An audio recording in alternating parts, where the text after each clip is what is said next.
I don't have the math, but I'm very willing to sit down with someone who knows the math and talk about more creative, more strategic marketing. I think there's a way to make independent films sustainable and to reach not a huge audience, but to reach its audience and to fulfill its potential both artistically and economically. I think it has to do with creative marketing.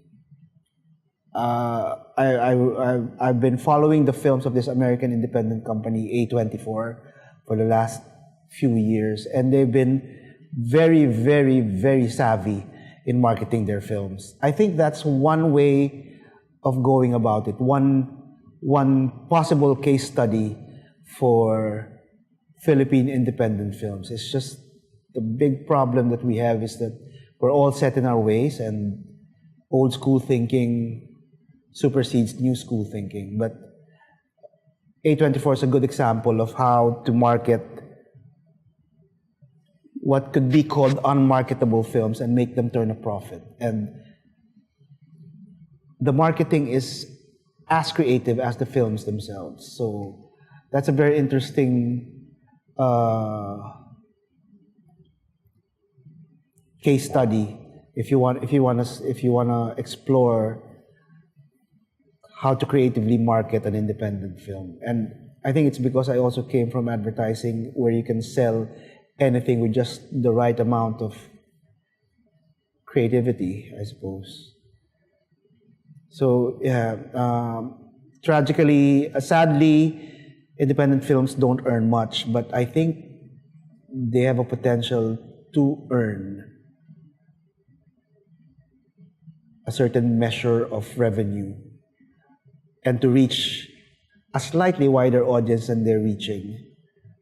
And I think it all boils down to creative marketing. I don't have the math. I don't have any idea how to go about it. I need someone to give me a lay of the land before I can actually talk about what I think should be done. But yeah, I think the answer lies there. It's just uncharted territory when it comes to distribution, when it comes to advertising films, when it comes to marketing. It's uncharted. Everybody's using the old platforms still, and it's not working anymore. So.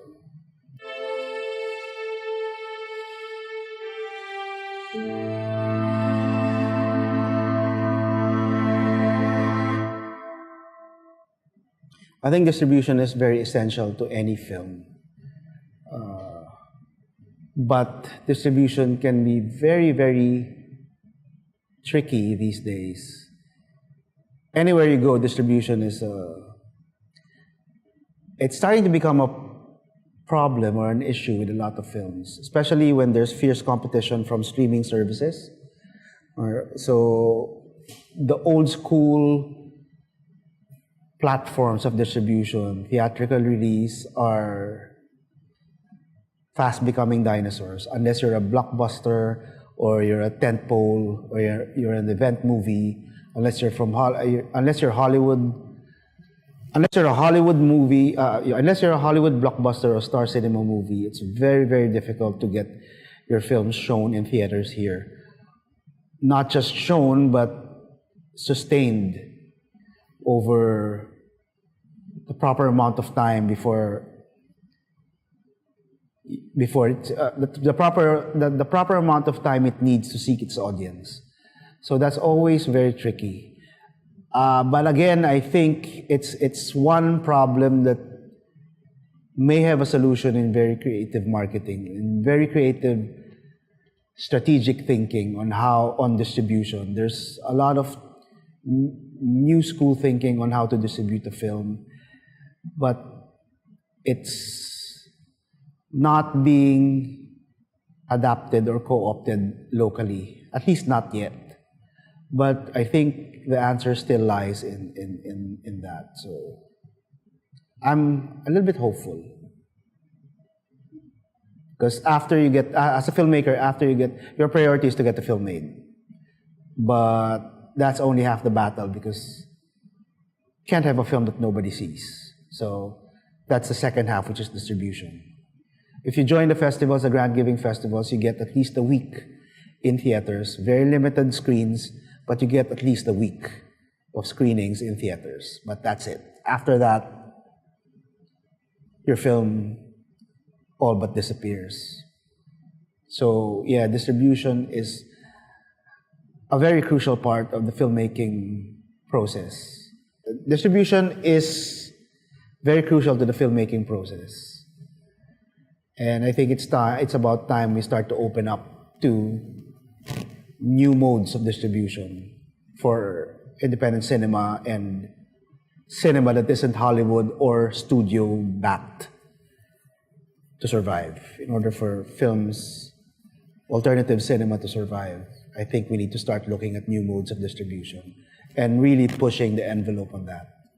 A few years ago, Kevin Smith, the filmmaker behind Clerks and Dogma, he made a horror film called Red State that he toured around the States. I think it was a viable exercise. I think he went from town to town with the film. I'm not sure what the numbers were. I'm not sure if he made his revenue back. But it's a viable way to get your film shown and distributed. It's like being in a band and touring the country or something.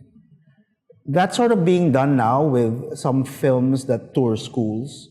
They make some money, but I think there's more to explore than just that. So